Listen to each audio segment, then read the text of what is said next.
So in this next couple of days, we're going to talk on three main subjects around this. Technology, which is what John's going to talk about in a little bit. We're going to talk about talent tomorrow morning from Caroline. And we're going to talk about consumers in those three areas.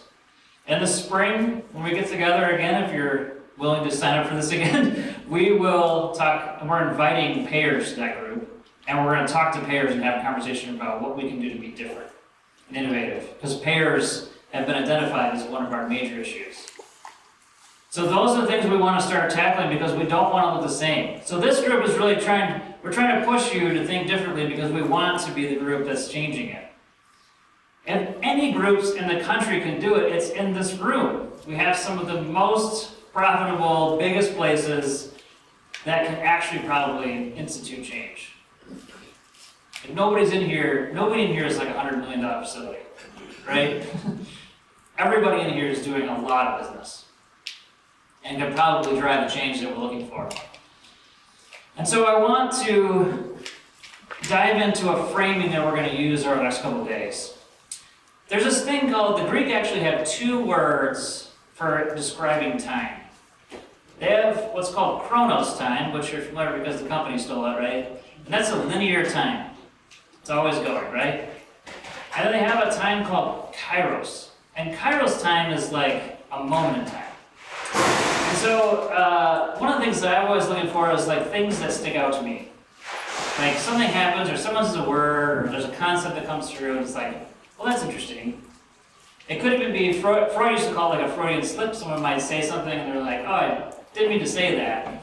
In reality, there's probably something behind it, right? There's always something a little bit behind when someone trips or someone trips up in their words. I always look to be like, well, that's really, there's something there, right? Which is true. Most of the time it's like, this is actually true, there's something there. But in Kairos time, it's a moment and something pops up. So I happen to be on LinkedIn because that's what you do when you're trying to build something like this. I don't know why, but that's where we're in. And there's this guy called Gary Vaynerchuk. Have you ever heard of Gary V is like his nickname? Has anyone seen Gary V? Does anyone know who that is? Besides Tina and Brian. Oh, there we go, Austin knows. So this guy's a little crazy. He's a little crazy. And he's apparently very popular, although I did not know that. He has millions of followers on both LinkedIn and Twitter and Facebook. And he's like a social media expert. He's like a brand guy, right? And so I caught one of his videos. And he's always posting, every day he posts a video. Every day, like on LinkedIn, he's posting a video. He's like basically capturing his process, what he calls it. And he did a thing called clouds and dirt. And I thought it was just, like I saw it and I thought there's something there, but I can't put my name on it, right? Like a Kairos moment in time where it was like, there's something here. I've got to like keep thinking about it. And so what he did was he did this thing called clouds and dirt. And it's basically this premise. That clouds are the why. It's a high-end philosophy, a vision, a mission of what you believe and what you're trying to get after. It's the why we do things. And the dirt is the how. The low-down subject matter, digging in, finding everything out about whatever it is you can. And it's the subject matter expertise that allows you to execute against the cloud. And he was saying basically, the middle is garbage. Don't listen to the politics, the process, the minutia. Don't get involved in the middle because the middle is where we get stuck. And I thought it was fascinating. So if you think about clouds being mission, motive, the macro, the larger scale, right? And dirt being the work, the grind, the hustle, figuring out everything you can about a subject. In fact, Gary Vee, this got so popular, you guys don't even know it because none of you have heard it, right? I'm like, this is all new stuff, that they came out with their own shoe line. Gary Vee came out with his own shoe line through K-Swiss, and these were those shoes. And I first thought, I said, there's shoes. And I said, I just still wasn't sure this was going to be good. And I was like, I'm going to order those shoes. So I go online to K-Swiss. Turns out there's these are special edition, the Storm Cloud editions, right? Designed. Oh yeah, Gary Vee right at the front. And each one, I'll take it off because I'll do this. This is there's clouds in the middle. There's clouds in this one, right? And on the back side, it says the mission, the motive, the macro. And the other one is, guess what? Dirt. There's dirt inside there. And it has the work, the grind, the hustle. Yeah, and now I'm wearing them, right? No, I just took my shoes off. That's all right. I was like, well, I don't need them. I don't need them. But I just thought that was really interesting. I was like, oh, there's these shoes. I'm going to wear these. And people are going to be like, those are good shoes, right? But there's actually something to them, right? So I bought them because I was like so enamored with it. There's something about it, right? And there's something about it is like, this is actually what we do here. Because we're going to talk and we're going to push on both ends of the spectrum. Both ends of clouds, because we're going to talk about macro things and talk about vision and future and what it is that we believe and we're trying to get towards. But we can't get there, cannot get there unless we dig into the dirt. And that's part of why we bring John and Caroline and you guys, because we have to have experts helping us, teaching us along the way and digging into a subject. I would say if we said tomorrow, let's just say tomorrow we say, we have to automate everything. We gotta figure out how to automate. Let's just say that's our decision. We want to what moves towards automation? Well, we don't learn how to do it, we rely on everyone else. How we just hire a vendor, we're gonna hire somebody. You'll fail. Because we have to know we have to dig in and figure out and be subject matter experts in what it is. There's also, the reason they call us dark clouds is because there are times when it will not be rosy. And dark clouds will come. And doing this, a year ago, almost today, I decided on a whim, after talking about it for about a year, that I was going to start this.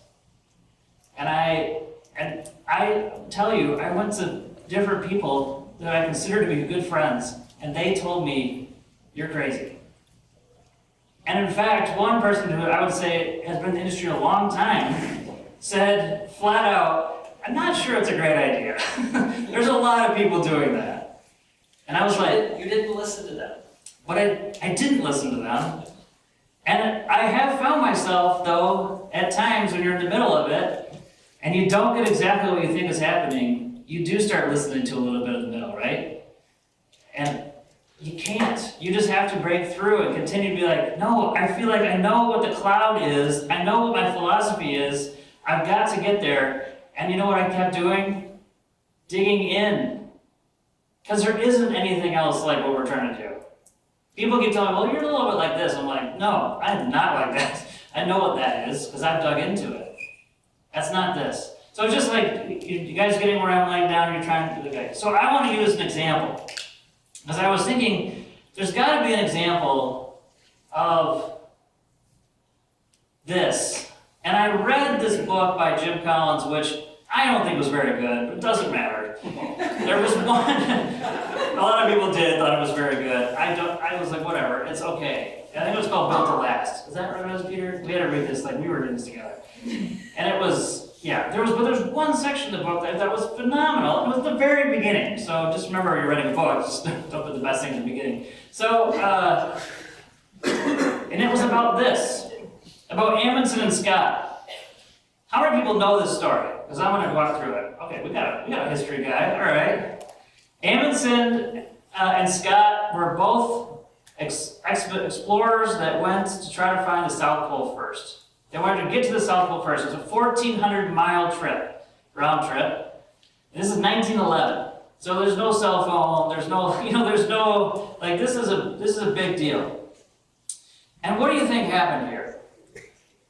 Because these guys both had similar cloud visions, right? And missions. They both wanted to get there. One of them, they both actually ended up getting there, but one group died on the way back. The whole team died. Scott's whole team died. Amundsen made it and made it back, no problems. And you know, I wanted to dig in a little further because I was like, well, this is really fascinating. They both made it. This is Amundsen's expedition on the left. That's Scott's expedition. So if you dig in a little further, Amundsen actually did a couple things that I would say would be really interesting. And I would say he dug into the dirt. And here's what he was doing. Amundsen, from a very young age, he was going to do his mariner's test or something, so he had to go 2,000 miles. And what did he do? He rode his bicycle because he wanted to test his physical condition. He actually tested eating dolphin because he figured, if I get stuck and shipwrecked, I should test it and see if I can eat a dolphin and see if it would give me energy, right? The biggest thing is, when he was going to do this, is he actually went to live with the Eskimos. Lived with them for several years, figuring out, like, well, what do these guys know? Because they've been doing it for a couple hundreds and hundreds of years, right? And guess what he learned? He learned how to dog sled. And he learned how dogs can help him get along the way. He learned that Eskimos don't move fast anywhere. They move slow. You want to know why they move slow? Does anyone have any idea? Not conserve energy. It's because if they sweat, they'll die. If they sweat too much, you'll freeze, right? They also wear loose clothing, right? So they lose clothing because if you keep moisture, because they didn't have wicking fabric back then. By the way, Nike wasn't around, so right? So if they got wet, they could die too, right? Because they knew the temperatures. And in fact, Amundsen would spend a lot of time preparing for all conditions and possibilities. He dug in, learned his craft, got obnoxiously learned his craft, right? He was doing everything he could to figure out how he could get there and learn everything about it. And you know what Scott did? Scott made some fatal mistakes. He didn't dig in as much. And he didn't learn. And so one of the things he did, if you notice in this picture, what is unique about these two different pictures? If this is Scott's on the right and this is Amundsen on the left, what's the big difference? What was it? Horses. What's wrong with using horses in freezing temperatures? What's that? Not only, what's there what? There's no hay in Antarctica. There's no hay in Antarctica. You know what the big difference is? Dogs don't sweat. And horses sweat on their backs. And guess what happens when they sweat? It freezes. And they die. So the horses actually only made it about 5 to 10 miles into the journey. The other thing that Scott did was he used things called power sleds, which are probably some equivalent to like snowmobiles, right? But they'd never been tested in freezing conditions in minus 30 degree weather. And so what happened? All the engine blocks cracked. Relatively short into the journey, right? So he made like specific things where he would have figured that out had he dug in and really understood what he was getting himself into. He also made huge mistakes on how much stuff he would bring. Amundsen brought 3 tons of food and materials for 5 men. Scott brought 1 ton for 17 people. 1 ton. He didn't bring enough, right? He didn't plan enough. In fact, Amundsen made a run to do supply depots. In his first run, he failed. They almost didn't make it back. They had only made it 10 miles because what he did was he left too early. He was pushing the limit of what spring was. And so he knew when he did his big trip, he had to go later because they wouldn't have made it, right? So the thing is, he failed, but he learned from it. He kept going, he kept digging. And their perspective was the same. These guys, in theory, had the same conditions. And I love this quote. The great Mike Tyson. He says, everybody has a plan until they get punched in the mouth. And I would say that's 100% true. Every boxer steps in the ring, everybody steps out, thinks they've got a plan until something goes wrong. And they get punched in the mouth. And I would say, in this case, the difference was that Amundsen had dug in. He had learned everything he could, so when the punches and failures came, he had something to go back onto. He had something. He knew. He had known.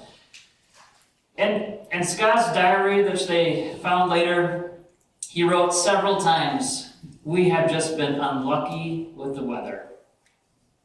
And he kept writing like, no man we couldn't have been more unlucky. The reality is, guess what?